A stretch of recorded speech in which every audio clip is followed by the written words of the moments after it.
fils. Je vous écris cette lettre pour vous parler de l'époque que nous vivons. Une époque dictée par les marchés financiers, où la bourse et des agences de notation déterminent les trajectoires de nos vies, où la peur s'est disséminée, l'uniformisation imposée et la surconsommation érigée en religion. Une époque étrange qui vous pose question, que j'essaie chaque jour de vous expliquer. Mais comment expliquer ce monde où l'inconscience collective semble être devenue la règle? Fils, comment pourrais-je vous dire de croire à ce que vous entendez? Comment pourrais-je vous laisser regarder ce qu'on vous montre? Fils, je veux que vous sachiez ce que le monde est vraiment. Compétition, performance, fierté, ambition, soumission, obéissance, apparence, collaboration, délation, prédation, surveillance. La liste est longue des méthodes employées. Vous vous interrogez toujours, et vous avez raison. Je sais qu'avec l'école, vous commencez déjà à goûter à tout ça. Fils, ici, l'Empire des riches a déclaré la guerre au peuple. Les pauvres gonflent les cellules des nouvelles prisons, plus que jamais. D'autres dorment dans la rue. On a inventé le délit de solidarité. La France est devenue une forteresse dans une Europe forteresse. Partout, les conditions de vie de chacun se détériorent. Vitesse grand V. Les premiers pénitenciers pour mineurs ont ouvert leurs portes.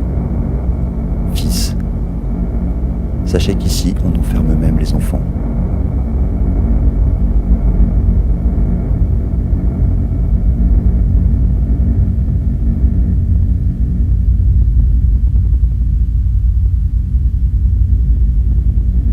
On croyait la mécanique de la prospérité éternelle. On sait désormais que c'est faux. Les entreprises déposent le bilan.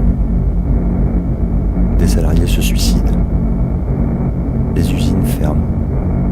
Les luttes se radicalisent. On continue d'expulser les étrangers. Dans les centres de rétention, on entasse les migrants.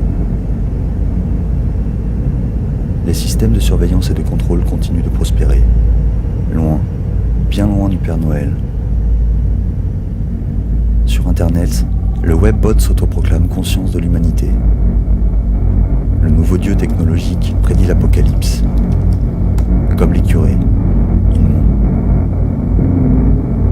Fils, le monde ne sera que ce que nous en ferons. Ne croyez pas à ceux qui vous disent qu'il peut se transformer d'un simple geste. Tant que des millions de personnes n'auront pas le droit à la parole, tant que nous ne comprendrons pas que nous sommes riches au détriment des autres, au mépris de millions d'êtres humains, tant que nous gaspillerons sans relâche,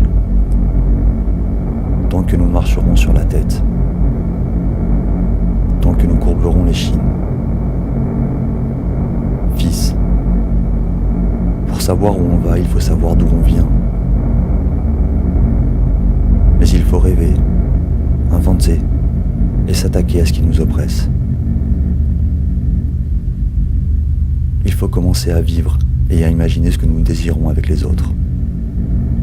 Nous avons tant à faire. Mais c'est une autre histoire.